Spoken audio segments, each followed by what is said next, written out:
Welcome back to the Unnamed Arizona Hockey Podcast, your number one Arizona hockey podcast because nobody else wants to do it. I am your host, the YouTuber formerly known as the AZ Sports Guy, and the only man who will raise a banner for you, Matthew Jacobson. And if I do say so myself, I think we have quite the good show on our hands today. We got a handful of firsts. It's the first episode without a name. It's the first time I have multiple topics to discuss before getting into the main topic. And for the first time in my career, I had the opportunity to speak with an owner of an Arizona hockey franchise. Originally, I had a joke about it being the first time I ever spoke with an Arizona sports owner, but I completely forgot. After the 2024 Western Conference Finals, I spoke with Arizona Rattlers owner Ron Schertz on the field. So let's just say, I got a little experience. But all jokes aside, it was a phenomenal opportunity, a great conversation lasting 22 minutes, which is way more than I'd ever give my wife. But then again, she's not the one bringing hockey back to Arizona. And in my mind, it's a pretty simple transaction. You give me hockey, you can have whatever time you want. But seriously, it was a great conversation. I'm grateful for the opportunity, and that's going to be the meat and potatoes of episode 3 of the Unnamed Arizona Hockey Podcast. But first, we do have a couple of topics to discuss. Let's go ahead and get them right out of the way. First and foremost, let's start off with the name. So back in 2023, I made AZ State of Hockey as a side project, a podcast that was hosted on the AZ Sports Guy channel, and one of the main reasons I wanted to make it was to have an excuse to talk more ACHA Arizona hockey, because club-level college hockey is absolutely exploding in the Valley of the Sun. ASU has 3 men's divisions, and now 2 women's divisions. GCU has 3 men's divisions and a women's team. Even that school down south finally has a women's team and multiple men's divisions. And up until the conclusion of the 2025-26 season, Park Gilbert University, Arizona had a D3 ACHA team, which I still have a story I'm working on. I just haven't had an opportunity to drive all the way back out to Gilbert to refilm an intro and outro. But that team had a really cool story. They only had 7 players on the roster. And in one of the 2 games I had a chance to cover, their goaltender, Aaron Mittendorf, made over 60 saves in one night. There's so many great stories like that. There's so much hockey happening here in Arizona that was one of the reasons I wanted to make the podcast. However, my time was very limited and I just couldn't justify making YouTube videos about teams I wasn't watching. So if I had the podcast, I could at least do a small segment. Hey, here's the scores, here's a roundup, here's the player names. I can at least let you know they exist and maybe just help get the word out. For years, I've been covering the ASU women's hockey team, and even though I've never been associated with them, I've never, worked for them or anything like that, I found out last season I've been doing it long enough, people associate me with them. I don't know how to feel about that because it makes me feel old, but that's kind of my entire goal. And then the idea kind of changed from there. It was meant to kind of be more of an all-encompassing, Arizona hockey podcast, essentially letting you know what's going on in all of Arizona hockey to the best of my ability, which is where the name came from. Arizona State, I want you to know I'm covering college hockey, Arizona State Sun Devils, stuff like that, but also it's a play on State of the Union.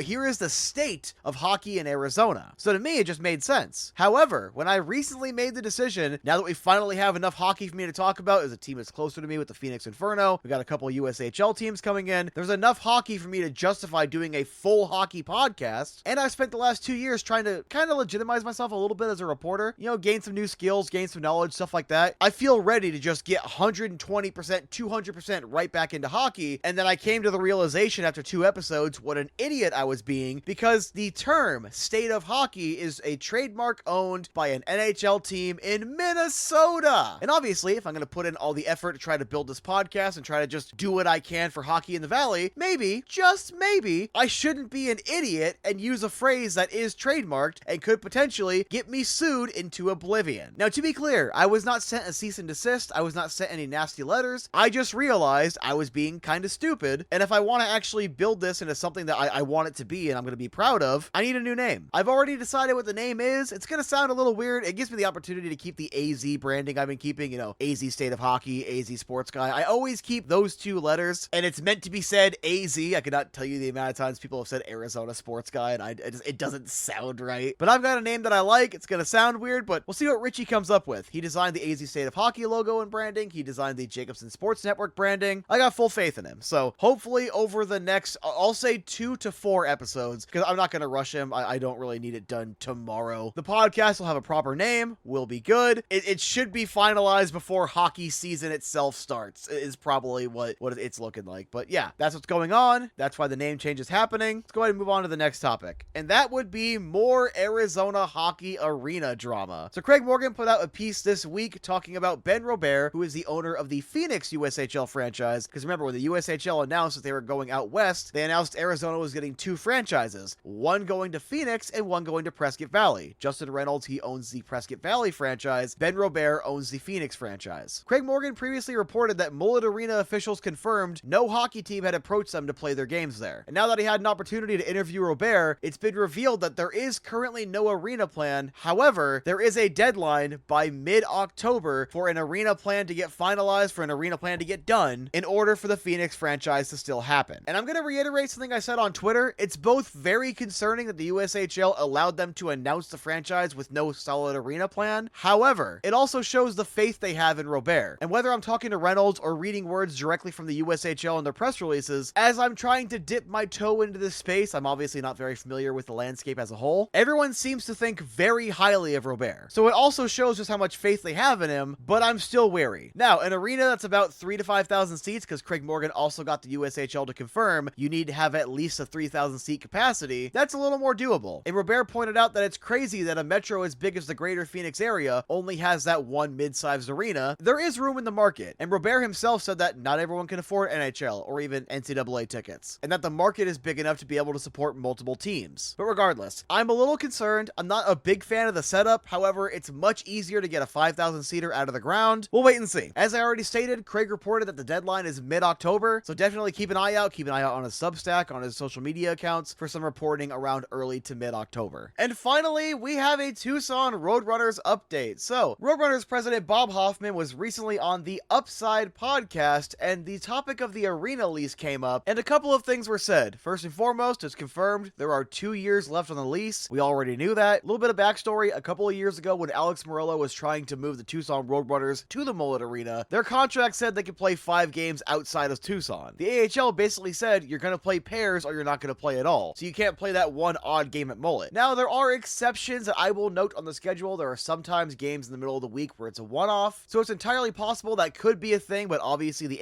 AHL is trying to avoid that. And at that point, they had 2 years remaining on the lease. Well, in order to negotiate that 6th game at the Mullet Arena, they added 1 more year to the lease, making it 3. And recently, the lease agreement was extended once more, and it's very, very similar to a lease agreement from a previously owned Alex Morello franchise. I'll go ahead and play the clip. This comes from the Upside, so full credit to them. Contractually, how many more years do you have in town? Contractually, 2. Our lease seasons. runs 2 more full seasons, so 26, 27, 27, 28. And then the ability through our lease with the city and the arena to extend on 1-year basis again for 4 additional years after that. I wonder where I've heard of a year-on-year lease or a year-by-year extension or however you want to call it. That's right, this is eerily similar to the Arizona Coyotes deal with the city of Glendale. And when we're talking about long-term stability or the intention to stay somewhere for longer than a handful of years, this is not the kind of lease that you sign. And look, ever since the Arizona Coyotes left and Reno and everything got approved with that arena, I've been saying the Roadrunners are going to relocate. Because one thing we knew about Alex Morello is that he wanted to own an NHL franchise. Him and his family wanted to own a professional sports franchise. And if they can only keep the Tucson Roadrunners, and the community here in Arizona by and large has rejected him, why would he stay here? He sold his house a couple of years ago. He no longer lives in Arizona. So why would he keep the team out here where he has no ties when he can take this team and move it out to Reno, closer to where he actually lives? And Hoffman even directly acknowledged the possibility of relocation. However, there is one thing I want to talk about afterwards, so I'll play the clip first and then we'll get back to it. To look at it from an ownership standpoint, to say, would he relocate his American Hockey League team to, that, all bells and whistles, new arena to partner with the University of Nevada, Reno? It's a possibility. Oh, okay. It has not been finalized yet. The arena's not built. It is something that, could potentially be down the road, which is why those 1-year extensions were put into the lease. In my opinion, simply observing the situation and seeing how everything went down, from the second the Arizona State land auction was canceled, the Roadrunners' fate was sealed. However, I want to add a couple of little bits of context. Number one, and I actually was talking about it back when I was AZ Sports Guy a few years ago, there had actually been a dispute between the Tucson Roadrunners and the city of Tucson because of renovations and improvements that were supposed to be made to Tucson Arena, and the funding reportedly came from ticket fees that were on Roadrunners tickets, which at the time were mentioned as being among the highest in the AHL. So when Hoffman specifically says, could he move his AHL team to this all bells and whistles arena, that was really important to me. Because this does not 100% mean that the Roadrunners are leaving. This could simply be an extension of that existing dispute. It also could just blatantly be a relocation threat and it's going to happen. It's either or. I would still have it at about 85 to 90% the Roadrunners leaving, but I did think it was important to at least mention that because there is a little bit of context here. And one more thing that I'd like to add, I have no further information on this. I was told this one thing out of context. I'm not even going to tell you when I was told it, but I was told that the Reno Roadrunners was not happening. The way I interpreted that is that when Morello moves the team, the city will in some way, shape, or form keep the rights, the AHL will keep the rights, so whenever the Coyotes eventually come back and they want an AHL team down in Tucson again, they can just keep their records and name and everything. However, just because that's my interpretation does not mean that's the fact of the situation, because I was also separately told that the plan is to always have hockey down in Tucson. In the context of the conversation that I'm referencing, where the plan is to always have hockey in Tucson, we weren't talking about U of A. That's all I could mention, unfortunately, so officially take what I say with a grain of salt, since I really can't go on the record with much more information, since I don't really have much more information. But when you take a look at the whole picture, I still think this team is moving in a couple of years when the Reno Arena is done. And I even had one source a handful of years ago tell me this was always the plan, regardless of whether or not the Coyotes stayed in Arizona or were eventually reactivated by Alex Morello. Take that one as an unverified rumor. I do believe that source would have been in a very good position to have heard that information, but I cannot give it to you as a report when it's only one source. But yeah, there is your Tucson Arena lease update. Very likely going to be losing the Roadrunners in a couple of years, so if you do support professional hockey in Arizona, no matter how much of a clown and a snake Alex Morello is, I can assure you he is very much not that involved. So especially if you're down there in Tucson, just try to enjoy the team while we still have them. And with that, we come to our main topic, that being my interview with the Prescott Valley USHL owner, Justin Reynolds. Like I said earlier, it was a pretty lengthy conversation, about 22 minutes, and I think the best place to start is why Prescott Valley. Really, when we started identifying markets in the West and, I toured a handful of facilities and in towns and cities.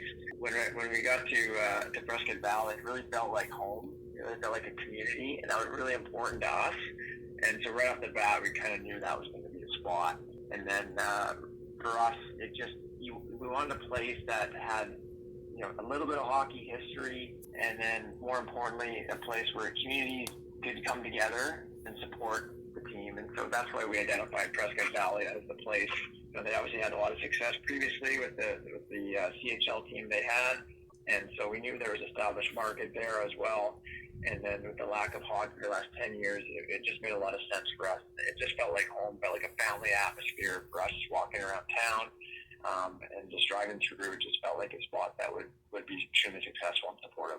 Just to give a little bit of context as to that hockey history Justin's referring to, the Arizona Sundogs of the Central Hockey League played in the then-named Tim's Toyota Center from 2006 to 2014. They made the playoffs in 5 out of their 8 seasons at Prescott Valley, including winning the championship, the Ray Moran President's Cup, in 2007-2008. There were a lot of financial issues going on at the time, not only with the Sundogs, but also the CHL as a whole. It's a story I'd like to tell one day, but for the purpose of this podcast, the Arizona Sundogs in 2014 ceased operations, and then within a handful of months, the entire league ceased operations and the ECHL essentially absorbed the remaining teams. However, there was an issue with the Sundogs trying to join the ECHL, and they just never ended up resurfacing. And to this day, their banners are still located right there at the Toyota Center. And yes, they have let me near them, but that's because they have them displayed publicly on one side of the arena last time I was up there a couple of years ago. Hockey's already been up there in Prescott Valley. There's already been a degree of success, and they had a team that made the playoffs more than half of the time. And attendance up there started off great. In the inaugural season, 2006-2007, they averaged 4,225 fans. The next year, the championship winning year, 4,300 fans. 08-09, 3,500 fans. 09-10, 2,600 fans. And at their lowest, they were averaging 2,100 fans in 2010-2011, before it bounced back to 2,500 plus over the last 3 seasons at Prescott Valley. And for context, the listed capacity for ice hockey was about 4,800. Though on the website right now it says 5,100, but regardless, even at their lowest point, they were still filling roughly half the building, and for the majority of their tenure in Prescott Valley, they were filling much more than half the building. There was fan support up there in Prescott Valley. And on top of that, Prescott Valley has grown roughly 20-25% since the Sundogs stopped playing there. So not only was there fan support, but the region's also been growing over time. And speaking of fan support, here's what Justin had to say about the early fan support they're seeing up there and their plans to get involved in the hockey community in Prescott Valley. Well, first and foremost, the GCU that's played there for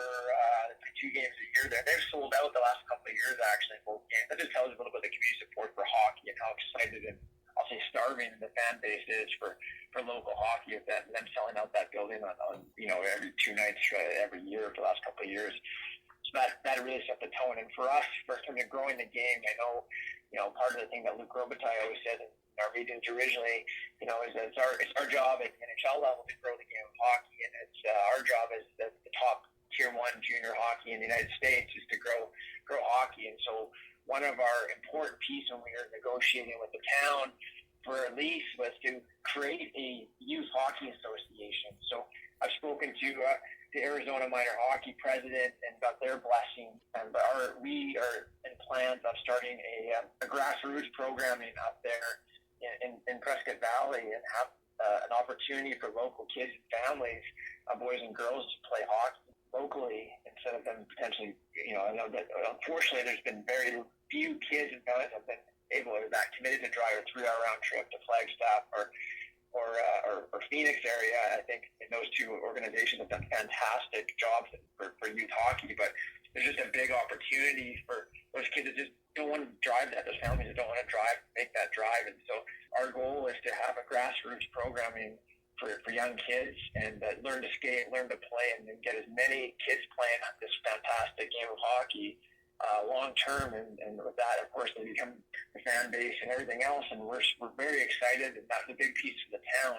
If we didn't get that opportunity to start that youth hockey association, it would have been a bit more challenging for us because we believe in growing the game, and part of growing the game is giving back and get that grassroots programming going. And another angle of this story is the local government support. Prescott Valley Mayor Kel Paguda even campaigned on trying to bring hockey back to Prescott Valley. And while I haven't had an opportunity to speak with Mayor Paguda yet, here's what Justin had to say about the support from the mayor and the vice mayor in his efforts to bring USHL hockey to Prescott Valley. The town has been absolutely fantastic. Obviously, mayor and vice mayor have been instrumental and the town manager as well has been instrumental in supporting the initiative and supporting hockey coming back. Obviously, I know the mayor campaigned on bringing hockey back, and that's an important piece for us that it felt really good that they were so supportive of it.